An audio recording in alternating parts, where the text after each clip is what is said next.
Hi guys, welcome back to my channel Pirai Academy. In this series of data structure playlist, today we are going to see about some fundamental data structure called arrays.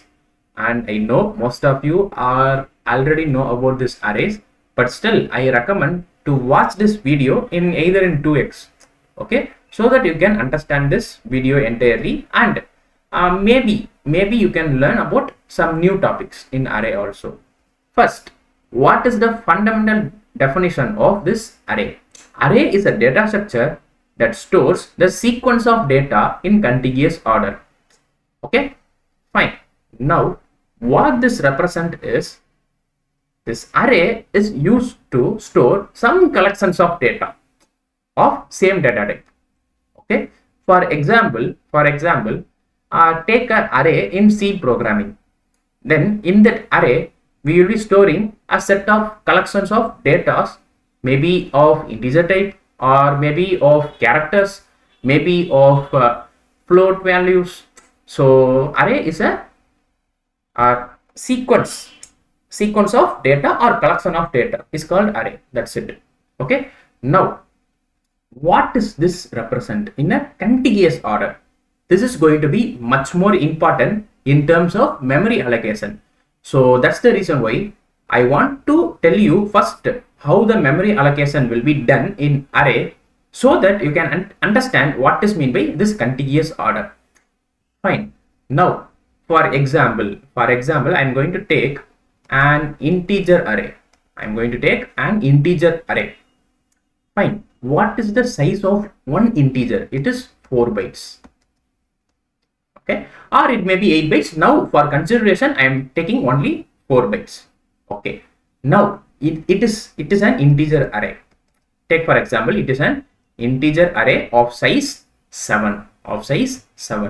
Okay, so for example, if the address, you already know each and everything will have address in our programming. Okay, so that those address are accessed while it is executing. Okay, for example, the starting address of this array is 0. I am taking in a just like I am taking, it is my assumption. Okay, it is not exactly this is the address, I am taking in an assumption, but in C programming it will be some hexadecimal value. As you know already, it will be hexadecimal value for this address. Okay, but for as of now I am taking this as 0.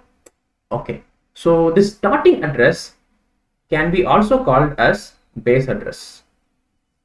This is important. Okay, in some of the questions they won't give us a starting address, they will be just given as a base address. At that time you want to know what is meant by base address. Fine. Now the 0 is a base address, then I can tell you that the next element in that array will be at the address of 4, because integer size is 4 bytes. So 0 plus 4 will be 4. Then the next element will be at 8, next element at 12, next element at 16, next element at 20. Can you understand this? Okay, fine. Now I want you to understand what is meant by indices. So indices is a number, okay, is an integer that is starting from 0 and incrementing 1 by 1 in each and every memories, this allocated memories of each and every integers that are stored or any data type that is stored. Okay, that's going to be the indices. So it will be starting from 0 and incremented 1 by 1. Okay, now the accessing an element in an array will uses the indices. Indices will be helpful when you are accessing some elements in an array. Okay, for example, this array is a variable called ARR. Just assume if I use ARR of 3, then this particular block, what is the element it contains will be my resultant. For example, take some elements like 10, 20, 5, 7, 8, 11, 22. Then the answer will be 7 here. Now hope you understand how we are going to access some element in the array. In previous video, I told you how we are going to find the time complexity, right? So For this operation, the time complexity will be constant. So now hope you understand why we are using an array. Can you understand this? There are set of group of elements, but I can directly access this third index element by using this set of syntax. Okay, I'm going to access this third index. That's it. So it is a constant time operation. Now hope you understand why in the previous video I just taught you the time complexity. This time complexity will be not much important in data structure in detail, but you want to know how we are going to find time complexity to compare the advantages and disadvantages of each and every data structure. Hope you understand this. Okay, now how the compiler, we are just giving that, hey, access the third index, and it is accessing, right? Now in compiler point of view, how it is accessing in a over one operation. Can you understand this? See here, for example, if I want to access this third index element, then I only have this base index. This base index 0. I forgot to tell you that the in memory only holds the base address only. This base address only it will be holding. Okay, it don't know about all other addresses. It only knows about this base address.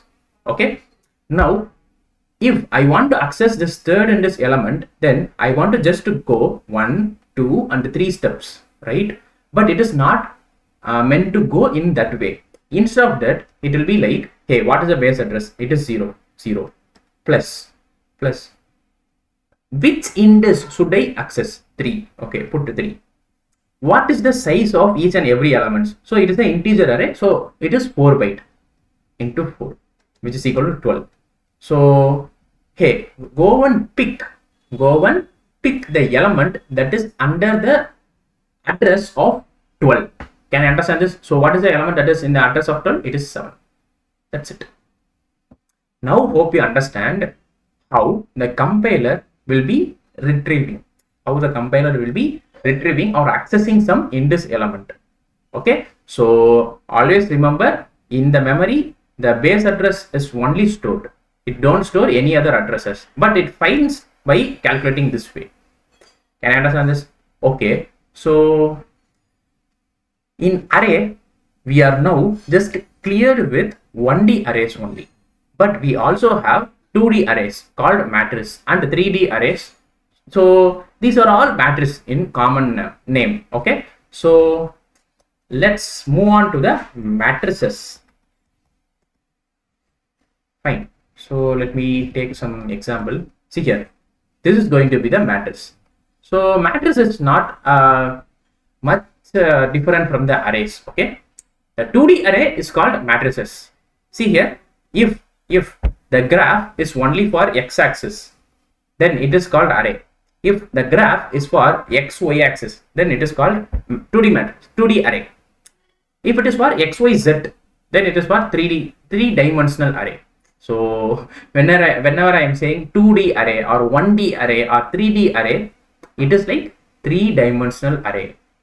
Now hope you understand what this 1D or 2D represent. Okay.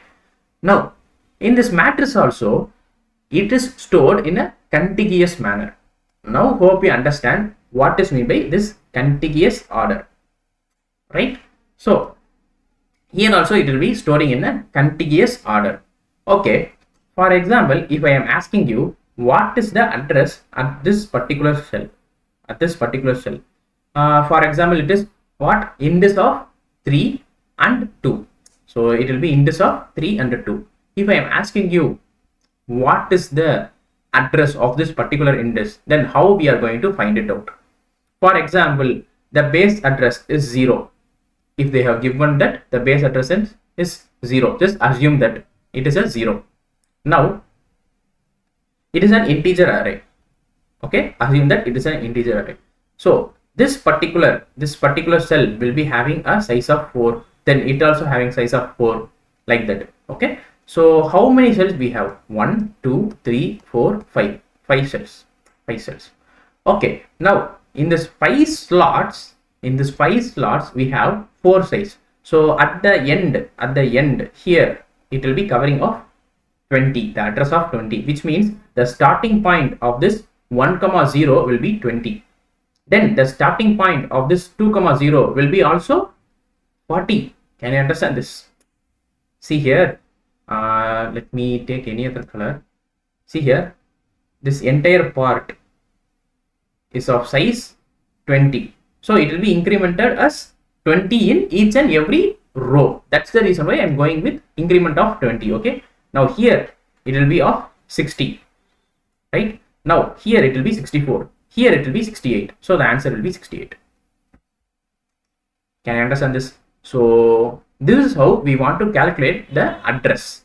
So always the address will be calculated from the base address, regardless of either it is a 1D array or 2D array or 3D array. This is going to be your procedure. Fine. Now I want you to understand what are all the operations we are going to do in arrays. Okay. Basically, I don't want to focus on matrices, because if you can understand the arrays in clear way, then you can also learn the matrices in your own by solving some problems.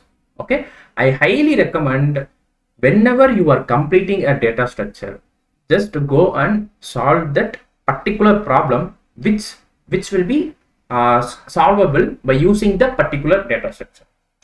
Okay. Fine. So now it's time to see what are all those operations we have in arrays. First of all, indexing. I already told you what is meant by index. So it will be starting from 0, regardless of 1D array or 2D array. See here also the index will be starting from 0, and it will be incremented 1 by 1. Okay. So first of all, I want you to understand what is meant by indexing. I will be teaching these operations using some programming language. I may be interested in teaching in Java, but you can also find the similar code versions of C++ or C or Python in my description. Okay, but I am focusing on Java because majority of users are using Java, and I don't know why, but many of them are using Java, and I prefer you to use C or C++, because in Java you don't have the pointer concept, but in C++ there are pointer concept, and you can clearly understand about the reference. Okay, but hats off, now I am going to use the Java for user convenience. Okay, fine. Now a second one operation will be traversing. Always whenever there is a data structure, then we want to know how to traverse among the each and every element in the data structure, right? So that's the reason why I'm taking the traversing. Next, it will be going to be inserting. How to insert an element in an array like that. Next, whenever there is an insertion, then we want to go for a deletion. Okay. Next, searching. This is going to be somewhat important. In the searching, we have two algorithms called linear search and binary search. And hats off, now I am not going in depth to this binary search, as it is a only data structure playlist, not a algorithm playlist. Okay, but if you eagerly want to learn, or you have curiosity to learn this binary search, then you can visit my playlist on binary search, where I have solved plenty of LeetCode questions on the topic of binary search.